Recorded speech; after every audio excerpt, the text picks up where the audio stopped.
Chapter 5 in Stephen Batchelor, Buddhism Without Beliefs, entitled Rebirth. Quote from the Buddha, reading, "But if there is no other world, and there is no fruit and ripening of actions well done or ill done, then here and now in this life I shall be free from hostility, affliction, and anxiety, and I shall live happily. This is the second comfort acquired." Again, but if there is no other world, and there is no fruit and ripening of actions well done or ill done, then here and now in this life I shall be free from hostility, affliction, and anxiety, and I shall live happily. This is the second comfort acquired. That was the Buddha. Bachelor states, religions are united not by belief in God, but by belief in life after death. According to religious Buddhism, we will be reborn in a form of life that accords with the ethical quality of actions committed in this or a previous life. A similar principle is followed in the monotheistic religions, although the post-mortem options tend to be limited to heaven or hell. Throughout history, religions have explained that death is not the end of life, but that some part of us, perhaps all of us, carries on. The Buddha accepted the idea of rebirth. It is said that as part of his awakening, he recalled the entire chain of births that preceded the present one. Later, he described, sometimes in detail, how actions committed in the past determine experiences in this life, and how actions committed now will determine the quality of one's afterlife. He spoke of the process of awakening in terms of how many rebirths remain until a person is freed from the cycle of compulsive birth and death. Although he taught Dharma practice to be meaningful whether or not we believe in rebirth, and speculation about past and future lives to be just another distraction, the evidence does not suggest that he held an agnostic view on the matter.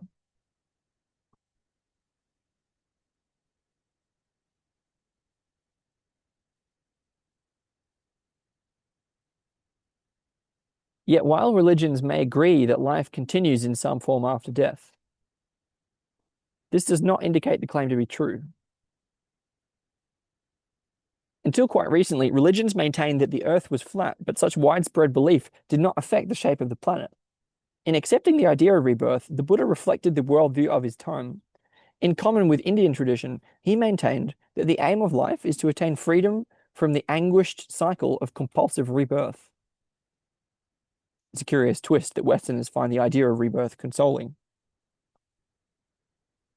This view was endorsed by subsequent generations of Buddhists in much the same way as we would now endorse many scientific views, which, if pressed, we would find hard to demonstrate.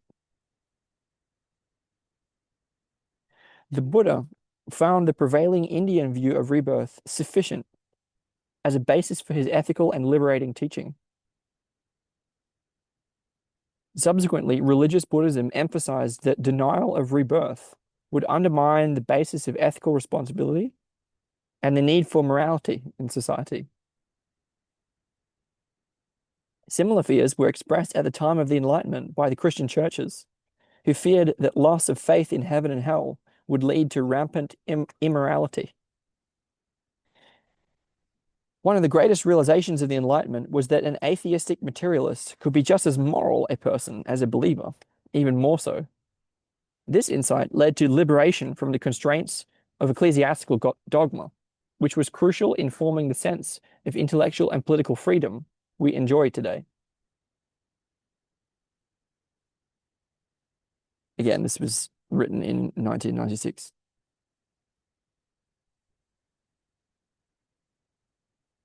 It is often claimed that you cannot be a Buddhist if you do not accept the doctrine of rebirth. From a traditional point of view, it's indeed problematic to suspend belief in the idea of rebirth, since many basic notions then have to be rethought. But if we follow the Buddha's injunction not to accept things blindly, then orthodoxy should not stand in the way of forming our own understanding. A difficulty that has beset Buddhism from the beginning is the question of what it is to be reborn.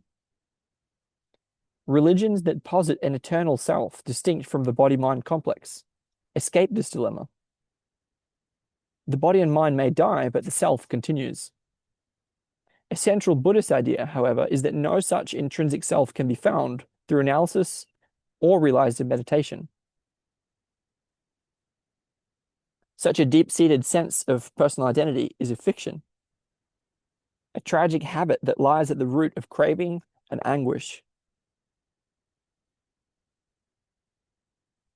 How do we square this with rebirth, which necessarily entails the existence of something that not only survives the death of the body and brain, but somehow traverses the space between a corpse and a fertilized ovum? Different Buddhist schools have come up with different answers to this question, which in itself suggests their views are based on speculation. Some claim that the force of habit-driven craving immediately reappears in another form of life.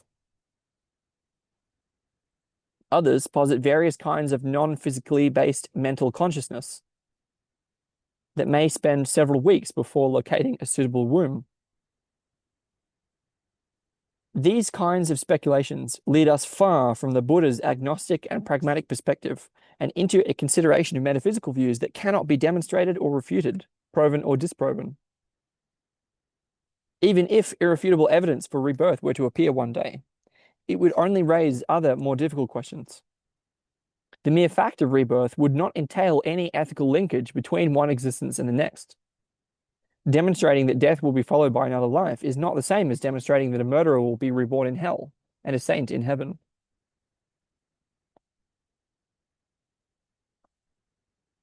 As an aside, I would reference the work of Chris Beisch, specifically his 2006 publication called Life Cycles, in which he goes into great detail regarding the Hindu and Buddhist accounts of reincarnation and rebirth, and in light of the modern science of psychedelics, I would say, and basically argues that they got it half right, but their accounts were incomplete. Anyway, moving on, Batchelor says, the idea of rebirth is meaningful in religious Buddhism only insofar as it provides a vehicle for the key Indian metaphysical doctrine of actions and their results, known as karma. While the Buddha accepted the idea of karma, as he accepted that of rebirth, when questioned on the issue, he tended to emphasize its psychological rather than its cosmological implications. Karma, he often said, is intention, i.e., a movement of the mind that occurs each time we think, speak, or act. By being mindful of this process, we come to understand how intentions lead to habitual patterns of behavior, which in turn affect the quality of our experience. In contrast to the view often taught by religious Buddhists, he denied that karma alone was sufficient to explain the origin of individual experience. All this has nothing to do, however, with the compatibility, or otherwise, of Buddhism and modern science.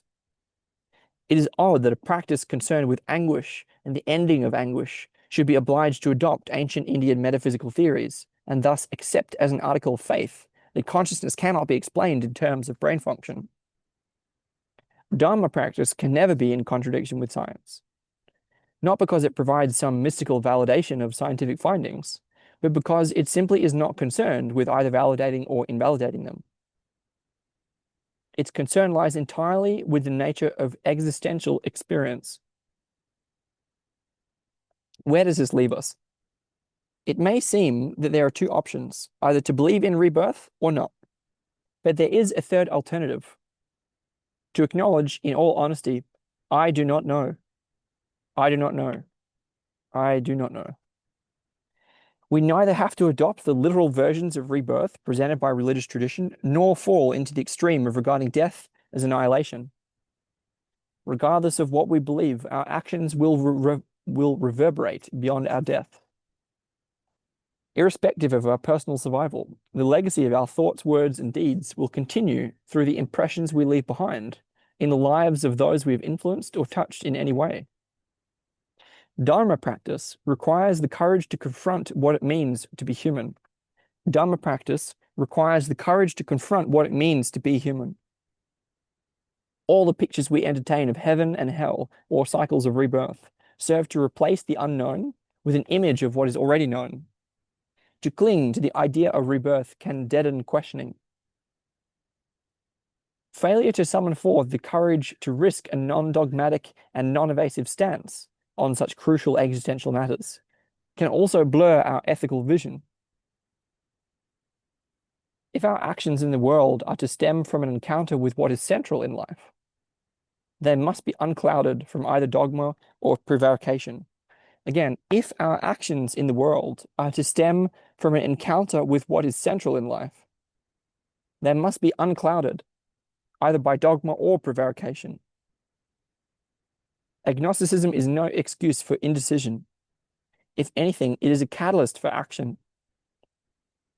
For in shifting concern away from a future life and back to the present, it demands an ethics of empathy rather than a metaphysics of fear and hope. That being the chapter Rebirth, chapter 5 in Stephen Batchelor, Buddhism Without Beliefs, and the quote from the Buddha reading, "But if there is no other world, and there is no fruit and ripening of actions well done or ill done, then here and now in this life, I shall be free from hostility, affliction, and anxiety, and I shall live happily." This is the second comfort acquired.